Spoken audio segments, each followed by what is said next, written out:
Mumba Devi assembly हल्का, ये वो हल्का है जहां का उम्मीदवार जो है पार्टी नहीं बल्कि उम्मीदवार के चेहरे की उस शनाख्त पर लोग वोट देते हैं। और इस बार इसी इलाके के रुकन असेंबली जो इससे पहले 3 बार यहाँ पे मुंतखब होकर आए थे, अमीन पटेल, इस बार चौका मारा है उन्होंने।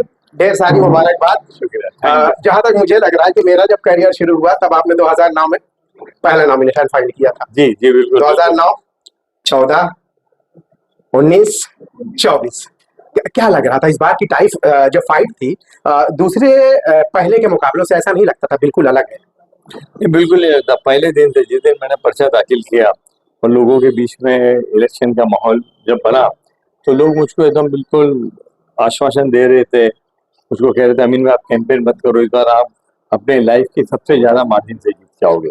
और मेरे लोगों का विश्वास और प्यार आज वो वोटों के में दिखा, ईवीएम में दिखा कि मैं चौथी बार जब चुनाव लड़ता हूँ तो हमारे जो अपोनेंट थे वो कहते थे कि एंटी इनकम्बेंसी है और 3 बार टर्म हो गया है। तो लोगों ने इतना वोट दे दिया कि सबसे ज्यादा वोट तकरीबन 35। आपकी ये ख्वाहिश भी थी कि मतलब जीत से ज्यादा की मुझे ज्यादा से ज्यादा वोट? मेरी ये ख्वाहिश थी। आप सही कह रहे हो। जब लोगों ने मुझको कहा, 2 नारे दिए लोगों ने। एक तो लोगों ने कहा कि आपकी बार चौथी बार, ये लोगों ने कहा। दूसरी बार लोगों ने कहा कि आपकी बार हम 50,000 से आपको जिताएंगे। आज 35,000 जो माहौल आप देख रहे हो मुंबई और महाराष्ट्र में, उसमें 35,000 वोट से चौथी बार जीत के आना, ये लोगों का सिर्फ प्यार है, ये लोगों का सिर्फ विश्वास है, ये लोगों का भरोसा है। नारों से बात आई, कटोगे तो बटोगे, ये फैक्टर यहाँ क्यों काम नहीं आया? क्योंकि शाइना एनसी भी जो है काफी दिनों से जो है इस फील्ड में है। वो अलग बात है कि जमीन पर नहीं दिखी। इस बार चूंकि इंतखाब में उन्होंने हिस्सा लिया तो इस बार वो मैदान में आई। ये नारा यहाँ पे काम नहीं आया क्यों? देखो ये जो मेरी जो कॉन्स्टिट्यूंसी है जिसको मैं रिप्रेजेंट करता हूँ, आज मैंने सुबह किसी से बात करते हुए कहा कि यहाँ पे नेताओं की जीत नहीं है, चेहरों यहाँ की पे कार्यकर्ता की जीत है। मैं यहाँ का कार्यकर्ता हूँ, लोग मुझको अपना समझते हैं, मैं लोगों को अपना समझता हूँ। 365 दिन घरेलू ताल्लुकात है। मैं ऐसा कहता था कि मैं मुंबा देवी, मेरा जो असेंबली कॉन्स्टिट्यूंसी बहुत बड़ा परिवार है, तो मेरे अपोनेंट कहते थे कि कैसे पॉसिबल है। मैं आज मेरे लोगों ने ये साबित कर दिया कि ये मिनी इंडिया है, ये सेकुलरिज्म है, ये गंगा जमनी तहजीब है। यहाँ पे ईद भी उतनी उल्लास से मनाई जाती है जितनी दिवाली मनाई जाती है। कैंपेनिंग की बात की जाए, मैंने आपके इतने इससे पहले 3 जो काम देखे, इस बार मुझे ऐसा लगा है कि आपने कैंपेनिंग में पूरी ताकत झोंकी है। नहीं, लोग आए या बड़ी सियासी शख्सियत ये आप कहो ना तो इत्तेफाक की बात है। मैं अपने कैंपेन में हर बार मेरे कैंपेन में अजहरुद्दीन साहब आते हैं, पहले दिन से फर्स्ट कैंपेन अजहरुद्दीन साहब आते हैं। हमारे कांग्रेस के दूसरे मुंबई के जो एमपीज थे वो आते थे। मगर इस बार आप संजोग बोलो या मेरा अच्छा लक बोलो या ज्यादातर लोग आपके ही उसमें आए। रेवंत रेड्डी साहब आए, कन्हैया कुमार साहब आए, इमरान प्रतापगढ़ी साहब आए, अजहरुद्दीन साहब आए, सचिन पायलट साहब आए।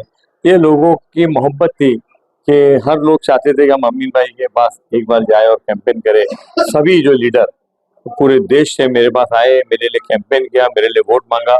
मैं दिल की गहराइयों से, फिर वो कन्हैया कुमार हो, फिर वो इमरान प्रतापगढ़ी साहब हो, सचिन पायलट साहब हो, अशोक गहलोत साहब हो, रेवंत रेड्डी साहब हो, ये सब लोग जो आए, मैं दिल की गहराइयों से उनका शुक्रिया अदा करता हूँ।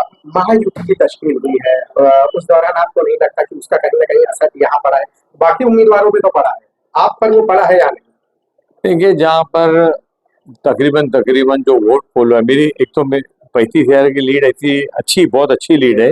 मगर आप वोट पोल देखो तो 1,17,000 वोट में अगर मुझको मेरे इलाके के 35,000 वोट से जिता के देती है, तकरीबन 67% वोट जो पोल हुआ है उसका एक कैंडिडेट को मिलता है, तो लोगों का अपनापन है, इससे ज्यादा और कुछ नहीं। क्या क्या चैलेंज अब रहेंगे जो आपने पहले भी कबूल किया है और आपके सामने वो है जिनको आप प्रायोरिटी पे देंगे, प्राथमिकता देंगे? देखिए, हर बार मेरा जो प्राथमिकता रही है वो एजुकेशन पर, हेल्थ पे, हाउसिंग पे, इंफ्रास्ट्रक्चर पे, यूथ पे रही है। ये 5 मुद्दे मैं लेके चलता हूँ और ये 5 आज मैं आपको बताता हूँ कि ये 5 मुद्दे ही है ना, वो मंत्र है इलेक्शन में काम करने का। और मंडे से, आज शनिचर है, कल इतवार को, कल परसों से मंडे से फिर वही काम पे लग जाएंगे, वही बेरंगी रफ्तार और वही लोगों का काम करेंगे।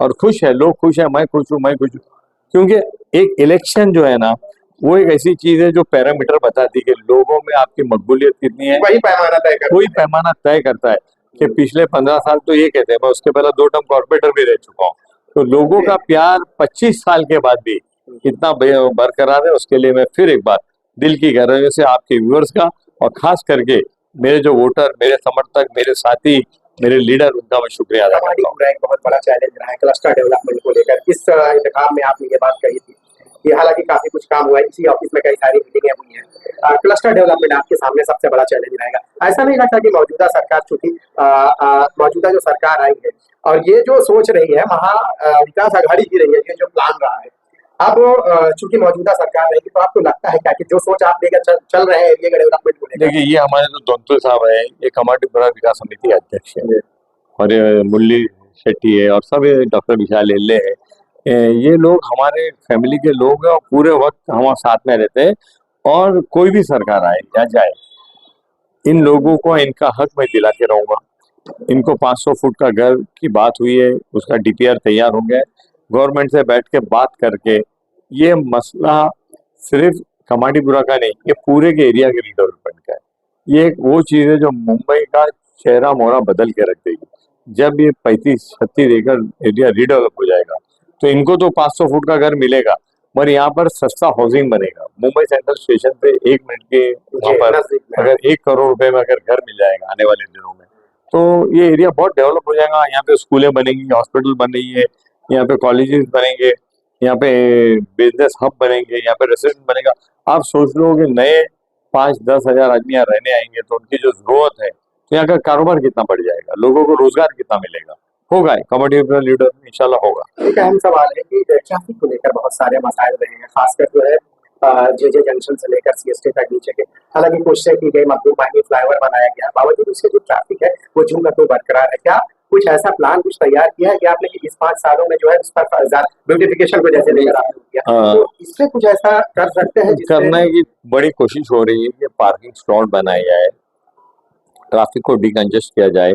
एक एक्सप्रेस वे को जोड़ने के लिए, ईस्टर्न एक्सप्रेस वे को जोड़ने के लिए एक रोड की फिजिबिलिटी चल रही है, रिपोर्ट तैयार हो चुकी है, उसके ऊपर काम करें। मुझको लगता है कि आने वाले दिनों में इस मसले को बहुत गंभीरता से लेकर इसका हल निकालेंगे। बहुत बहुत शुक्रिया हमसे बात करने के लिए, और एक बार फिर से ढेर सारी आपको मुबारकबाद। Thank तो ये थे अमीन पटेल, जिन्होंने अपने ख्यालात का इजहार किया। चैलेंज अभी भी कई सारे हैं जिनका अभी भी सामना उन्हें करना है। हालांकि इन 3 जो यानी कि 2009 से लेकर 2024 तक, इस इतने सालों में अगर हम बात करें तो बहुत सारे मसाइल रहे जिनको दूर भी किया गया। अब जो बुनियादी मसाइल हैं उन पर जो है ये 5 साल जो है इनके लिए काफी अहम रहेंगे। शाहिद अंसारी, बॉम्बे, मुंबई।